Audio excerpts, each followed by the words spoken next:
As a reader, what should you do when you discover that an author of some of your favorite books has done something wicked to somebody else? Earlier in 2024, I learned that Cormac McCarthy, an author whose books I like, some of his books, did something inappropriate to a woman under the age of 18. Should I have tossed his books into the recycling bin to get them out of my house and to show that I do not support that kind of behavior? Would that have been an appropriate response?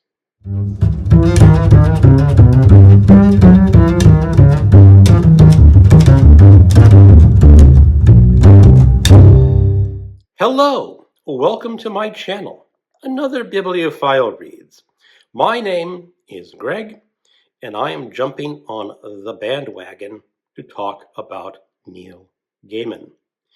If you have been living under a rock or are watching this video many years past its 2025 creation date, the very popular fantasy and science fiction author Neil Gaiman has been accused of doing something very wicked to a number of women. His fans are rather distressed. They thought he was going to be a better human being than that. Allegedly, he wasn't. I'm not going to get into that end of the argument.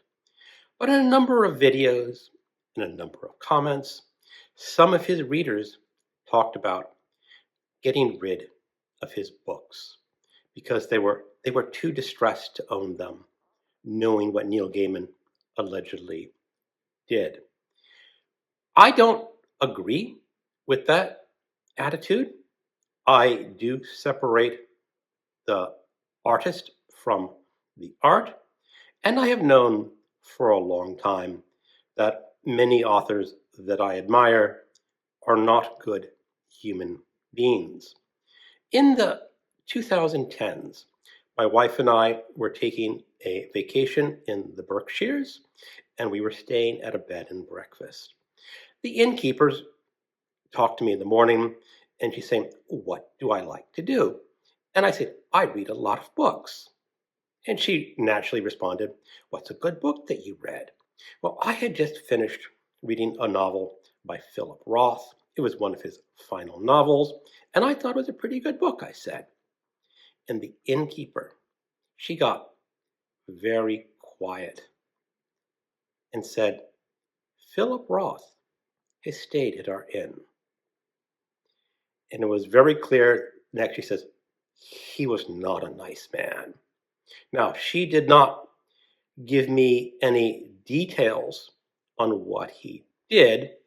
I sort of presumed that he was just an a-hole, but it could have been worse. Because I've always heard that Philip Roth was an unpleasant human being. And this innkeeper clearly did not like him. And maybe she did not approve of me reading one of his books and enjoying them. I don't know. Add a few years to that. The first month that I had joined BookTube, I had recently bought an audiobook, a biography by Blake Bailey. It was the biography of Philip Roth. And days after I bought it, the news came out that Blake Bailey had been accused of doing something wicked with his female students. And very quickly, this biography got pulled by the publisher. It had been recently reviewed in the New York Times by Cynthia Ozark, if I'm not mistaken, and she gave it a very glowing review as a biographer. And it was rumored that it was the running favorite for the Pulitzer Prize in biography. After those allegations came out, it was not in the run for the Pulitzer Prize anymore. Recently, I just looked up on the internet to see what came of it. The book was eventually republished by a smaller publisher, but those allegations, nothing ever really came of them. so far as I know. And as I pointed out in the introduction to this video, Cormac McCarthy was allegedly in a relationship, an inappropriate relationship, with a woman under the age of 18. The very famous film actor, Kevin Spacey, also got accused of doing something sexually inappropriate with a younger man. Alice Munro, the winner of the Nobel Prize in Literature, was accused by her daughter of not preventing sexual abuse by her father. All these creators have allegedly done something very wicked, and many of their fans are distraught. But why should we assume that the creators that we admire are good people?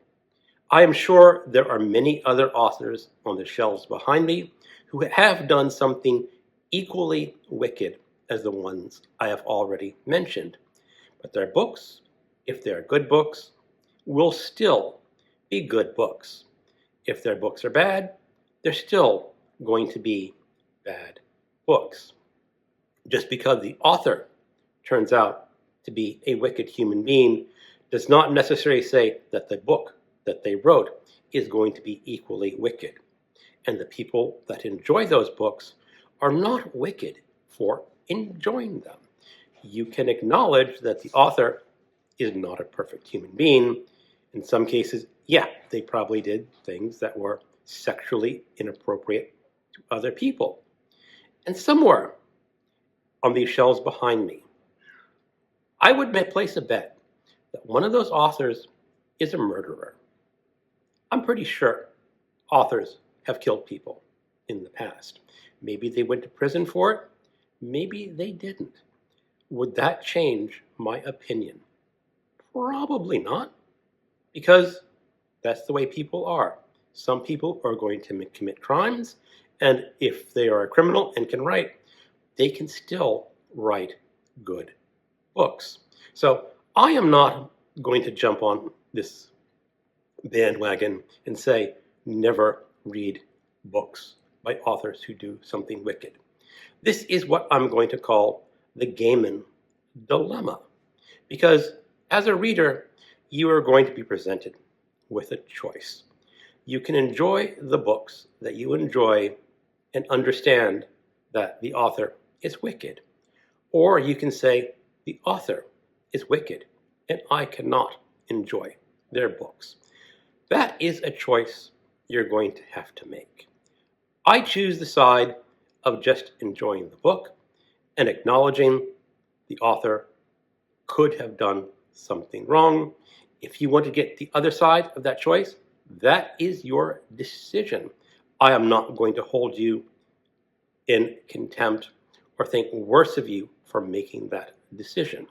Just remember, when you come across this choice, when an author has done something wrong, you can decide just to enjoy the books or condemn the author. Well, anyway, that's my 2 cents on this very contentious subject. Thank you for watching, and keep on reading.